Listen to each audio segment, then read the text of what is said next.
Part 2, The Collision of Titans. The first Valkyrie dropships pierced Earth's atmosphere like falling meteors, their hulls glowing red-hot from the friction. Admiral Lyra expected token resistance at most, perhaps some primitive missile batteries or atmospheric fighters easily swatted aside by her vanguard. What she didn't expect was the precision and coordination of the human counterattack. "Admiral, we're losing dropships in sectors 7 through 12, Commander Tyvek reported, his translucent crest now fully erect with alarm. "The humans have deployed some kind of mechanized combat units." Lyra's violet eyes narrowed as the tactical display showed red indicators flaring across the invasion front. "Show me," she demanded. The view screen shifted to real-time footage from a surviving dropship. Massive humanoid machines stalked across the landscape, each standing 3 times taller than her finest warriors. The mech smoothed with surprising grace, unleashing concentrated energy beams that sliced through Valkyrie armor as if it were parchment. "Impossible," Lyra whispered, genuine surprise registering on her face for the first time in decades. Their technological capabilities were assessed as primitive. "It appears our intelligence was incomplete," Tyvek admitted, flinching as another dozen dropships vanished from the tactical display. Rage flashed across Lyra's features. "Deploy the Wraith squadrons. I want those machines destroyed. And prepare my personal shuttle, I'm joining the ground assault." "Admiral, protocol dictates." "I didn't conquer 57 worlds by following protocol, Commander," Lyra snapped, striding toward the armory. "These humans need to learn their place personally." On the battlefield below, Colonel Graves orchestrated a masterclass in asymmetrical warfare. His Prometheus unit darted between buildings, using the urban environment to negate the Valkyrian's superior speed and strength. When a Valkyrie warrior charged his position, Graves sidestepped the attack and deployed a specialized containment field that immobilized the alien soldier. "Major Ortega, status report," he called through the comm system, launching an EMP grenade that disabled a cluster of Valkyrie combat drones. "Eastern seaboard is holding, sir," came her reply, punctuated by the sound of heavy weapons fire. "Their ground forces are formidable up close, but they're not adapted to our tactics. They keep trying to engage in direct combat rather than taking cover." Graves nodded to himself. The Valkyrians' arrogance was becoming their undoing. Evolved on a death world and blessed with near invulnerability, they'd never developed the caution that was second nature to more fragile species. "Thunder Squadron, execute Maneuver Epsilon," he ordered. "Draw them into the prepared zones." Across the battlefield, human forces retreated in coordinated patterns, baiting the Valkyrian warriors into urban corridors rigged with gravitational distortion fields. Designed to multiply Earth's gravity tenfold in localized areas, the fields turned the aliens' greatest strength, their dense musculature adapted for high-gravity environments, into a debilitating weakness. Lyra's shuttle descended through the chaos of battle, escorted by her elite Phantom Guard. As she stepped onto Earth's soil, she immediately noticed the lighter gravity, giving her an even greater advantage in strength and speed. Her bodyguards formed a protective perimeter as she surveyed the battlefield with disdain. "These humans are more resourceful than anticipated," she conceded, watching a squad of her warriors struggling against the mechanized suits. "But resourcefulness is no match for evolutionary superiority." Drawing her phase blade, a weapon that could slice through molecular bonds, Lyra charged toward the nearest human mech. Her enhanced muscles propelled her forward at blinding speed, covering 50 meters in the blink of an eye. She leaped, her blade raised for a killing stroke. Inside the Prometheus unit, Graves' proximity alarms screamed warnings. He pivoted just in time to catch a glimpse of silver-scaled fury hurtling toward his position. The collision rocked his mech, and warning lights flashed across his interface as the phase blade carved a gash along the machine's shoulder. "All units, priority target identified," he announced, engaging his suit's emergency thrusters to gain distance. "Valkyrian commander has joined the battle. Implementing Chimera protocol." Lyra landed with predatory grace, her eyes locked on the damaged mech. "Is this the best Earth can offer?" she taunted over an open channel. Hiding inside machines because your bodies are too weak to face us directly. To her surprise, the mech's external speakers emitted a sound she hadn't expected, laughter. "We didn't evolve to fight fair, Admiral," Graves replied, his voice steady despite the damage to his systems. "We evolved to win." The air around them suddenly shimmered as hidden emitters activated, bathing the area in a spectrum of radiation calibrated specifically to interfere with Valkyrian neural pathways. Lyra felt her muscles seize momentarily, not enough to incapacitate her completely, but sufficient to slow her reflexes. "Clever," she acknowledged, fighting through the discomfort. But not clever enough. With a roar of defiance, she hurled herself at the mech again, her phase blade finding vulnerable joints in its armor. Systems sparked and failed as Graves struggled to maintain control of the damaged suit. "Fall back," he ordered his nearby units. "Regroup at secondary positions." But Lyra was relentless, her attacks coming from multiple angles with devastating precision. With a final, powerful thrust, her blade pierced the mech's central power core. Warning klaxons blared inside the cockpit as Graves initiated the emergency ejection sequence. The cockpit module separated from the failing mech just as it exploded, the blast throwing both Graves and Lyra in opposite directions. The colonel rolled across the rubble-strewn ground, his reinforced combat armor absorbing the worst of the impact but leaving him battered and exposed. Lyra recovered instantly, her regenerative abilities already healing the minor burns from the explosion. She stalked toward the fallen human, curiosity mingling with her battle rage. "So this is what hides inside the machines," she said, studying Graves with interest. "Fragile, yet you've caused more damage to my forces than any species we've encountered." Graves struggled to his feet, drawing a sidearm that seemed laughably inadequate against the towering alien warrior. "We're just getting started," he replied, his weathered face showing no fear despite the odds.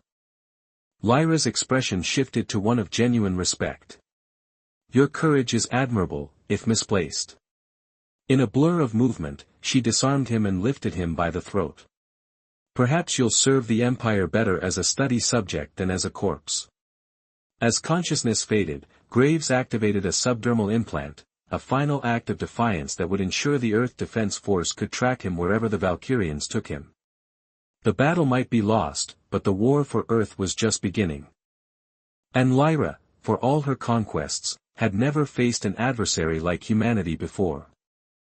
Broken thrones. The Dominion's detention level hummed with an eerie quiet, broken only by the rhythmic footfalls of Lyra's boots as she approached the cell containing her most valuable prisoner. 3 days had passed since the initial assault on Earth, and the conflict had evolved in ways that left the Admiral increasingly unsettled. "Status report," she demanded of the guard stationed outside the reinforced cell door. The guard straightened immediately. "The human remains uncooperative, Admiral. He has refused all nutrition except water and has not responded to standard interrogation protocols." Lyra's silver-scaled brow furrowed. "Most species broke within hours under Valkyrian questioning techniques." "Open it," she ordered. The cell door slid open with a pneumatic hiss, revealing Lieutenant Colonel Jackson Graves sitting cross-legged on the floor. Despite his bruised face and the restraints binding his wrists, his posture remained unnervingly relaxed. He looked up at Lyra with eyes that held neither fear nor submission, only patient calculation. "I expected you sooner, Admiral," Graves said, his voice rough but steady. "Your Empire's hospitality leaves something to be desired." Lyra circled him slowly, studying this human specimen with growing fascination. "Most prisoners beg for mercy by now." "Most of your prisoners haven't spent 2 years in a Centaurian prison camp," Graves replied with a thin smile. "Your accommodations are practically luxurious by comparison." She stopped directly before him, towering over his seated form. "Your forces continue to resist despite your capture. They've even managed to repel our advances in 3 sectors using tactics we've never encountered.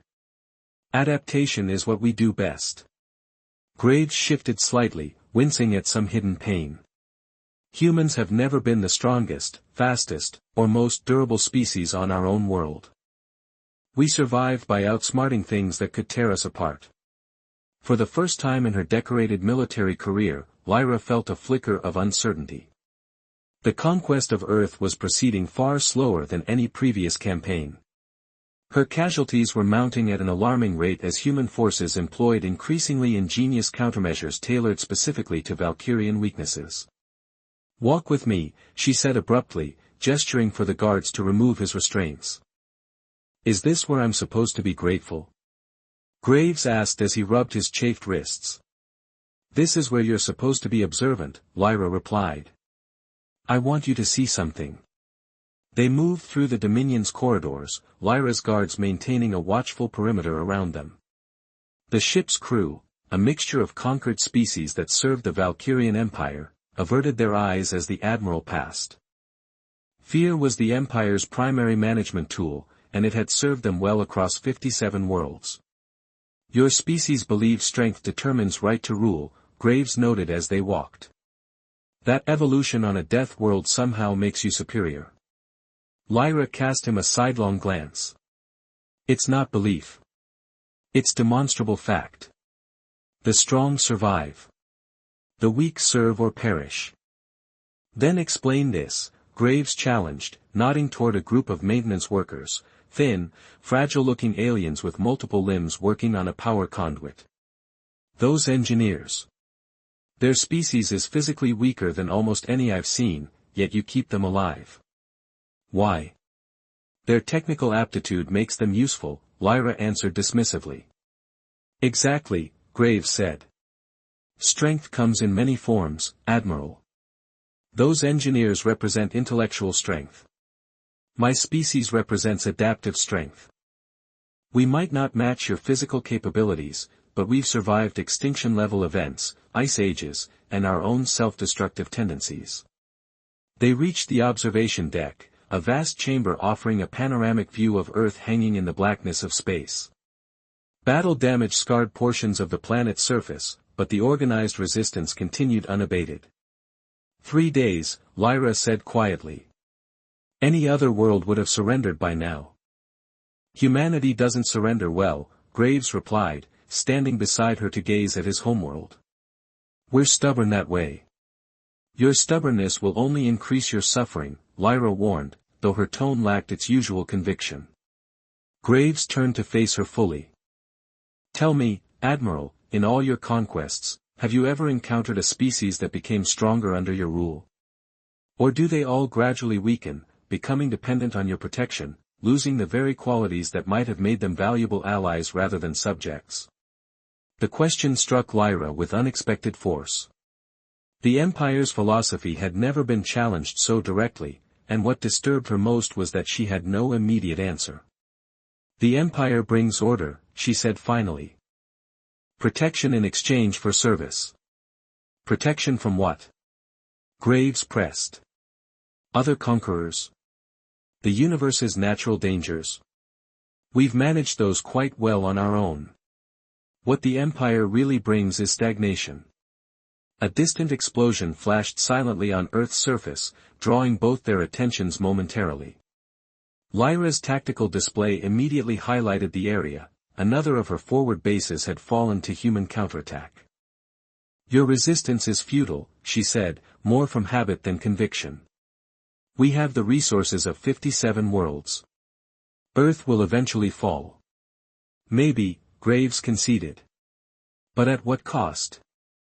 How many ships can you lose? How many of your warriors will die before the Empire decides Earth isn't worth the price? And what happens when the other subjugated worlds see that resistance is possible?" A chime interrupted them as Commander Tyvek's voice emerged from the comm system. "Admiral, we're detecting unusual activity among the Arcturian laborers in sectors 12 through 17. It appears to be coordinated disobedience." Graves smiled faintly. "That didn't take long." Lyra's eyes narrowed. "What did you do?" "Nothing yet," he replied. "But hope is contagious, Admiral. When subjugated people see others standing up to their oppressors, it inspires them to question their own chains." "Return the prisoner to his cell," Lyra ordered the guards, her voice tight with controlled anger. As they led Graves away, he called back to her. The Empire's philosophy has a fatal flaw, Admiral. True strength isn't about domination, it's about collaboration. Humans learned that lesson through thousands of years of warfare against ourselves. Alone on the observation deck, Lyra stared at the blue-green world that had become the first serious challenge to her undefeated record. For the first time, doubt crept into her mind, not about victory, but about the very foundations of the empire she served. On the tactical display, another red indicator flashed as human forces claimed yet another victory. And in the ship's lower decks, the first whispers of rebellion began to spread among the conquered peoples who had witnessed humanity's defiance. The battle for Earth continued, but another, more profound conflict had begun within Admiral Lyra Novikova herself. The Empress of Ash. Admiral Lyra Novikova stood on the observation deck of her flagship, the Dominion, watching the blue-green planet grow larger on the viewscreen. Her silver-scaled skin shimmered under the ambient lighting, reflecting her mood, calm, calculating, and utterly merciless. 57 worlds had fallen to her fleet, each conquest adding another jewel to the Valkyrie Empire's crown. Earth would be no different. Admiral, preliminary scans complete, reported Commander Tyvek, his translucent crest fluttering with nervous energy. The humans appear to have detected our approach, but their defensive capabilities are minimal at best. Lyra's lips curved into a predatory smile. As expected. Another species that evolved on a garden world, soft and unprepared for true warfare. She turned, her battle armor accentuating her imposing 7-foot frame. How many conquest cycles do you estimate, Commander? Based on their technological level and planetary defenses, perhaps 3 solar rotations, Tyvek replied, his 6-fingered hands manipulating the holographic display. Though intelligence suggests they may be more resilient than typical Class 3 civilizations. Resilience without strength is merely prolonged defeat, Lyra said dismissively. Prepare the vanguard. I want boots on their soil within 6 hours. The Valkyrie Empire's philosophy was brutally simple. They had evolved on Pyrexia, a death world of extreme radiation, crushing gravity, and predators that would make Earth's most fearsome creatures seem like gentle pets. Their bodies had adapted, becoming virtually indestructible, regenerative, and possessed of strength that could bend steel. They believed this made them the universe's rightful rulers. Strength was destiny, and the weak existed to serve the strong. Across the vast expanse of space, Lieutenant Colonel Jackson Graves stood in the underground command center of Earth Defense Force headquarters, studying the approaching alien armada with a grim expression. At 45, Graves was a veteran of humanity's first interstellar conflicts, his weathered face bearing the scars of battles fought on a dozen worlds. They're not responding to any communication attempts, reported Major Diana Ortega, her dark eyes never leaving the tactical display. Based on their trajectory and formation, this is an invasion force. General Harrison Blackwood, the silver-haired commander of Earth's Unified Defense Forces, nodded solemnly. The Proxima colony transmitted similar reports before they went dark last month. These must be the same hostiles. The Valkyrie Empire, Graves said quietly, pulling up the limited intelligence they had gathered. Physically superior to humans in almost every way. Stronger, faster, nearly impervious to conventional weapons. They've conquered every civilization they've encountered. Nearly every civilization, Blackwood corrected, nodding toward a separate display showing the approaching Earth fleet. The Arcturus coalition managed to hold them off at the Quantum Gate incident. Graves smiled thinly. Using our tactics and our weapons, General. Humanity may be physically weaker, but we've always excelled at one thing, finding ways to kill things stronger than ourselves. The command center buzzed with controlled urgency as defense protocols activated worldwide. Orbital platforms pivoted into defensive positions, while ground-based ion cannons powered up, their massive capacitors humming with potential energy. Colonel Graves, General Blackwood said, his voice cutting through the noise, I'm activating the Vanguard protocol. You'll lead the first response team. These aliens think they're invincible, show them humanity's version of strength. Graves nodded sharply. Yes, sir. Permission to deploy the Prometheus units? Granted. Give them hell, Colonel. As Graves left to prepare his specialized combat team, the general turned back to the display showing the approaching alien fleet. They think we're soft because our world is hospitable, he muttered. They've never understood, it's not the planet that makes the predator, it's the competition. On the Dominion, Lyra reviewed the final assault plan. The humans' primitive defenses were laughable compared to the Valkyrie battle cruisers. Their weapons would barely scratch Valkyrie armor, and their frail bodies would crumple under the Empire's might. Admiral, her second-in-command interrupted, we're detecting unusual energy signatures from the planet's surface and orbit. They appear to be charging weapon systems of unknown design. Lyra waved a dismissive hand. Irrelevant. Their technology is centuries behind ours. Launch the dropships. As the invasion force descended toward Earth's atmosphere, Lyra felt the familiar thrill of conquest. This would be yet another swift victory, another species to serve the Empire. The humans would learn their place in the cosmic hierarchy, beneath her boot. What she couldn't know was that humanity had been preparing for this moment since they first looked to the stars with both wonder and wariness. They had crafted technologies specifically designed to counter biologically superior foes, having long ago realized that in a universe of diverse life forms, physical strength would never be humanity's advantage. Colonel Graves strapped himself into the pilot seat of his Prometheus mech suit, the neural interface connecting to his mind with practiced ease. Standing 20 feet tall and armed with weapons that could punch through battleship armor, the suit represented humanity's answer to physically superior species, technological ingenuity and adaptive warfare. All units report, he commanded through the comm system. Thunder Squadron ready, came the first response. Valkyrie breaker teams in position, reported another. Graves allowed himself a grim smile at the irony of the unit's name, chosen years before they knew what enemy they would face. Let's welcome our visitors properly. Remember your training, they're stronger, but we're smarter. Hit and move, no direct engagements. As the first alien dropships pierced Earth's atmosphere, they were met not with panic or disorganized resistance, but with the cold, calculated response of a species that had spent its entire evolutionary history overcoming superior predators through ingenuity and adaptability. The battle for Earth had begun, and Admiral Lyra Novikova was about to learn that conquering humans would be nothing like her previous victories.